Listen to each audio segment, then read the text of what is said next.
सानिहा साहिवाल की बात करेंगे, जहां तहकीकात का रुख बदलने की कोशिश नाकाम हो गई। पंजाब फॉरेंसिक लैब ने भांडा फोड़ दिया।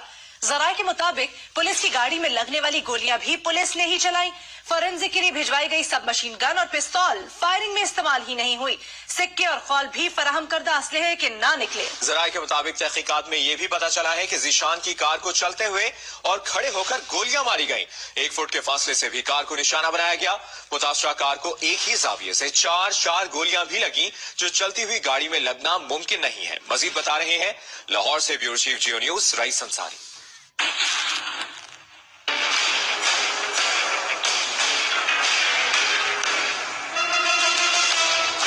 फोरेंसिक साइंस एजेंसी के जराये का कहना है कि 100 से जायद खोल, 4 सब मशीन गने और 2 9mm पिस्तौल फोरेंसिक के लिए भेजे गए थे। तहम ये खोल और सिक्के फराहम की गई सब मशीन गन और पिस्तौल के नहीं थे।